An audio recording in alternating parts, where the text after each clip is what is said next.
What's the biggest thing that Carson Beck has to work on before the 2023 season? Let's keep in mind that, Georgia got a couple games at the beginning of the season. They're just not going to be challenged by those. We get that. We know that. But, Carson Beck's never started a game before. He's not started a game in almost 5 years. So what does Carson have to think about, get ready for, and do as we get ready for the 2023 season? It's right around the corner. Might not seem like it, but it's not so far from the corner. This Riding Home is brought to you from our friends at Red Zone in Athens. Make sure that you're going by there, or they've got a lot of stuff that you can order online that, I can't show you. So go to redzone.com, UGAredzone.com. Make sure you put that in there. We have a few more Kelee, Ringo signed DAWGSTRUCTIONs, and our friends at Red Zone have some unsigned. So if you're interested in those, make sure you're grabbing that as well. I think Carson, when you talk about what he's got to do to get ready for, a situation taking over a team that very well could win the national championship,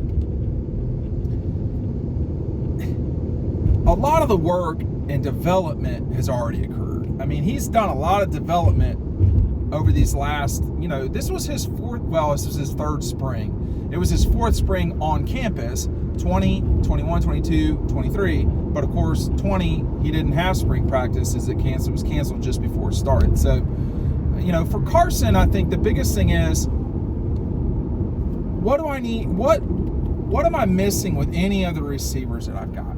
I mean, you've got a slew of receivers, and Dominic Lovett looks like one of the ones that could be pretty lethal in the fall.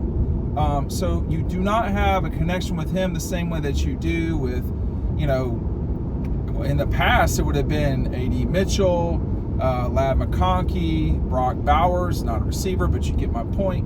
Kenny McIntosh. Those are all guys that Dijon Edwards. These are all guys that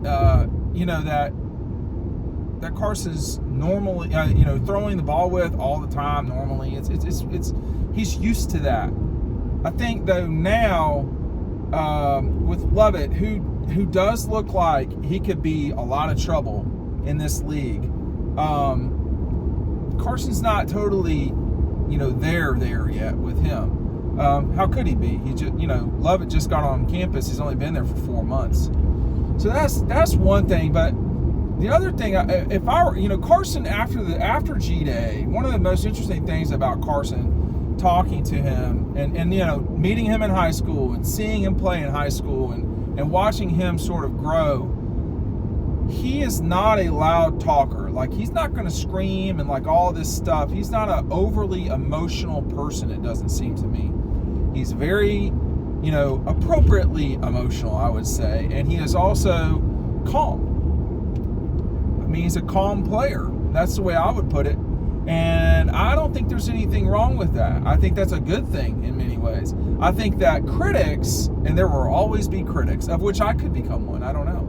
But over time, people get used to something, and if it's not working the way they want it to, they become critics of it, and that's fine. But he's going to be criticized for being sort of serene and calm, but that's who he is. I think that what he was saying post-game on G-Day was, hey, look, everybody here knows my why. I very much remember what he was saying there. So that the 85-ish scholarship guys for Georgia, they know what Carson's about. So that part of the equation, that's gone. That's not something he needs to worry about, something he needs to consider. That's not a problem for Carson Beck. And I think that's important. A lot of the time with JT Daniels, I don't know if the guys knew him the way they knew Stetson. Did that matter? I mean, I don't know. I don't know if that mattered at all or not, but it felt like it. You heard that, and not not from quarterback parents. You heard that just generally speaking, and you didn't hear that about Stetson. Like, what I mean by that is Stetson was their guy. Nolan Smith would, with his whole thing. So I think for Carson, if that he's got that part figured out is good. Some of this is going to be hard for him to do until they're really sort of playing games that matter. I mean, like, what's going to happen when they're in an actual game with South Carolina? We don't know what that will be like. We've never seen that with Carson Beck as a quarterback. We saw it with Jake Fromm. We saw that with Hudson Mason. But every other quarterback that's played at Georgia, with the exception of those two since in the last 10 years, have not had challenging games against South Carolina. Well, South Carolina comes in with alleged momentum, coming into the season. What does that mean if, Georgia's actually in a dogfight with Carolina? They were not last year. I mean, Carson played against Carolina last year. That wasn't a dogfight by any stretch of the imagination. What happens when it's time, what happens when you're nervous? That's what I want to see. And the truth is, we might not know. We never really knew what Bryce Young was like until they were down to Auburn. I feel like that's when we really met Bryce Young. In 2021, Alabama's getting totally outplayed in every single way. And Bryce Young basically picked Alabama up, threw it on his back, and just left and got the W. Now, he had players with him, don't get me wrong. But it was Bryce Young. And, what was Joe Burrow like when things got bad for Joe Burrow? What was it like for Stetson? We know what it was like for Stetson. He got the job done. He just got it done. But we couldn't have known that. I mean, there were moments when you knew that. So that's the part we're missing with Carson Beck. We don't know that. But, what's it like when Carson has a bad day at practice? That's what I want to see. I want to know what it's like when you're not knocking down all your free throws. Or, well, that's the bad analogy. I want to know what it's like when you're not dumping in threes. Can you get to the free throw line? Can you put points? Can you manufacture points? That's what I want to see, and that's the hard part to know. I think the part that's so good for Georgia, though, is that Carson Beck has been around this program for so long that they know him. This isn't like an introductory thing where he's transferred in. Look at you. I watched Florida again this morning. That's just not a good situation down there. One of the quarterbacks is a kid that transferred in. They don't know the first thing about him. They don't know what it's like, to deal with him. What's it like when he's having a bad day? Can he rally? Can he fight his way through it? Is he even going to be the starter? Why'd they go and get him if he wasn't?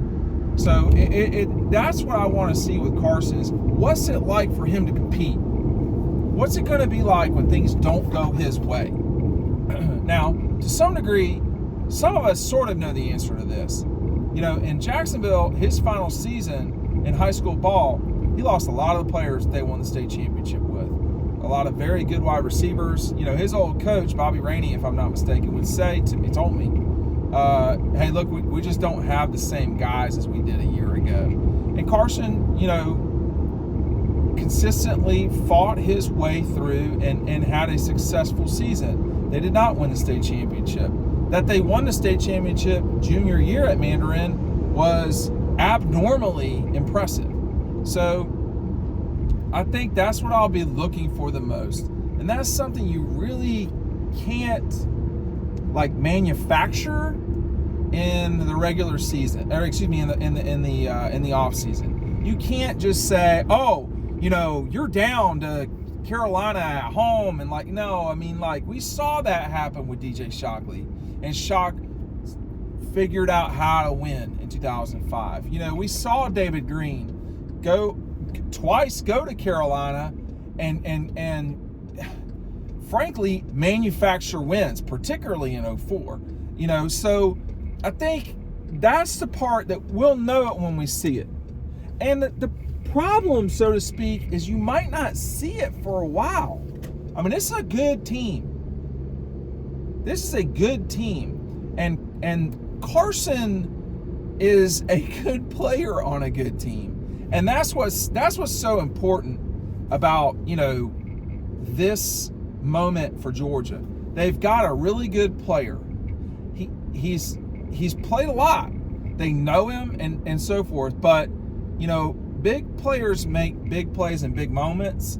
He did that in high school. He did. And I want to know if he'll do that at Georgia too. Time will tell. We don't know. Make sure you're checking out the link down below. It's straight to the Kelee Ringo autograph. Thanks for watching. We'll see you on the website.